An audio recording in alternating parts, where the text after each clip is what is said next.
Good morning, সুপ্রভাত। মিষ্টি দিদির হেসেলে সবাইকে স্বাগত। সকাল সকাল মিষ্টি দিদির হেসেলের কর্মযজ্ঞ শুরু হয়ে গেছে। তো এখানে দেখতে পাচ্ছ আমি কী নিয়েছি। শুকনো লঙ্কা, আদা গ্রেট করে নিয়েছি, জিরে, এলাচ, দারচিনি আর একটু জিরের গুঁড়ো। এই হচ্ছে উপকরণ। আর মেইন যে ইনগ্রেডিয়েন্টস সেটা হচ্ছে পেঁপে।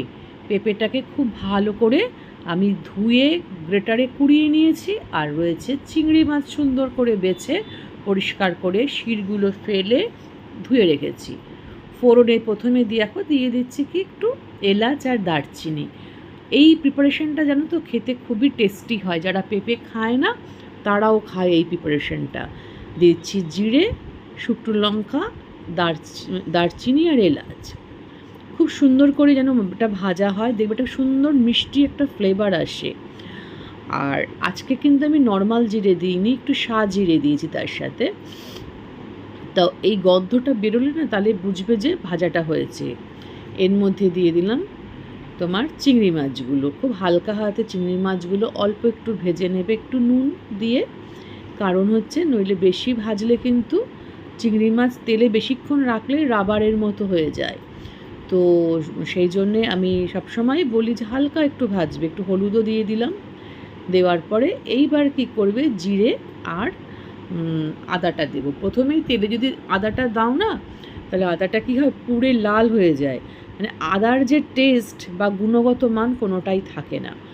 তো সেই জন্যে কী করবে, এরকম অবস্থায় আদাটা দেবে যখন সব কিছু ভাজা ভাজা হয়ে আসবে সেই সময়টায়। মানে আদাটা বেশ সুন্দর গন্ধটাও থাকবে আর কাঁচটাও হবে। তো আমার সুন্দর করে এগুলো ভালো করে ভাজা হয়ে গেছে প্রত্যেকটা জিনিস। এই মতো অবস্থায় আমি কী করেছি, এইবার গ্রেট করে রাখা পেঁপেটা দিয়ে দিয়েছি। পুরো প্রিপারেশনটা হবে পুরো ভাজা ভাজা করে, কোনো কিন্তু এর মধ্যে জল বা কিচ্ছু দেবে না, চাপা ঢাকা দিয়ে কিন্তু করতে হবে। আর কি বলো তো, এটা তোমরা নিরামিষও করতে পারো। তো নিরামিষে তোমরা নারকোল কোড়া দিয়েও করতে পারো বা ছোলাও দিতে পারো। তো আমি কিন্তু চিংড়ি মাছটা দিলাম। তো যাই হোক, চিংড়ি মাছ দিয়ে করছি। তো আর তার সঙ্গে কি করেছি, আমি যে আলুটা দেবো, আলুটা কিন্তু সুন্দর করে লাল করে আমি আগেই ভেজে রেখে দিয়েছি। তো ভেজে রাখার ফলে কি হয়েছে, তাহলে আলুটা অনেকটা নরম হয়ে গেছে। আর এর সঙ্গে যখন চাপা ঢাকা দিয়ে করছি, করতে করতে পুরো আলুটাই বয়েল হয়ে যাবে, সেদ্ধ হয়ে যাবে। তো এইভাবে তোমাদের যদি আমার এই সিস্টেমের প্রিপারেশনটা যদি তোমাদের ভালো লেগে থাকে, তোমরা নিশ্চয়ই মিষ্টি দিদির কাজ হেসেলে এসে দেখো একটু ভেপার মতো হয়ে গেছে। মানে যেইটা ঢাকনাটা খুলেছি তো সেই জন্য। তো যাই হোক, তো যারা আমার নতুন বন্ধু তারা কিন্তু মিষ্টি দিদির হেসেলে যদি তোমার সব রান্না বা যে কোনো জিনিস তোমাদের যদি ভালো লেগে থাকে, অবশ্যই মিষ্টি দিদির হেসেলে এসে পাশে থাকা বেল আইকনটা তোমরা প্রেস করে দিও, আমার পরিবারের বন্ধু হয়েও। আর পুরনো বন্ধুদের তো অসংখ্য ভালোবাসা আর বড়োদেরকে প্রণাম।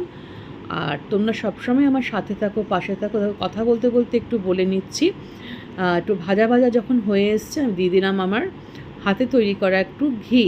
কারণ এই প্রিপারেশনটা একটু ঘি না দিলে ভালো লাগে না। দেখো পুরো চাপা ঢাকা দিয়ে প্রিপারেশনটা বানাচ্ছি।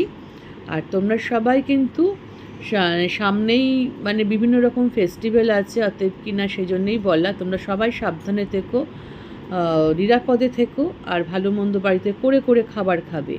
দেখো কথা বলতে বলতে কিন্তু আমার রান্নাটা কমপ্লিট হয়ে গেল। আর আমি সেটাকে একটা বাউলে ঢেলেও নিয়েছি।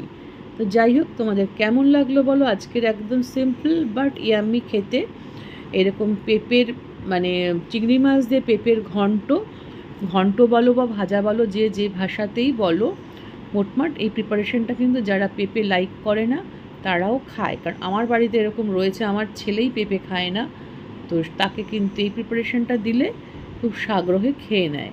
আর আজকের ওয়েদারটাও তেমনি খুব সুন্দর, রৌদ্রোজ্জ্বল ওয়েদার আজকে। তো রান্না করতে করতে মানে এত রোদটা থাকলে না মনটাও ভালো লাগে। তো সেই জন্য তোমাদের কাছে বিদায় নিতে হবে এখন। তো এরকম রৌদ্রোজ্জ্বল একটা দিনে রান্না করতে করতে তোমাদের কাছে, আর আমি সবসময় জানলা সব ধুয়ে শুকোতে দিই, কারণ হচ্ছে পরিষ্কার একদম আর শুকনো হয়ে যায়। তো যাই হোক, তোমাদের সবই দেখালাম। তোমরা ভালো থেকো, সাবধানে থেকো, নিরাপদে থেকো, আর প্রচুর আনন্দ করো। তোমরাও করে খেয়ে দেখো, খেয়ে অবশ্যই আমাকে কমেন্ট বক্সে কিন্তু জানিও যে কেমন লাগলো। হ্যাঁ, আর পুরো ভিডিওটা দেখো, স্কিপ করো না। হ্যাঁ, এটাই তোমাদের কাছে আমি রিকোয়েস্ট করব। আজকের মতো তোমাদের থেকে বিদায় নিচ্ছি, তাহলে তোমরা ভালো থেকো। টাটা।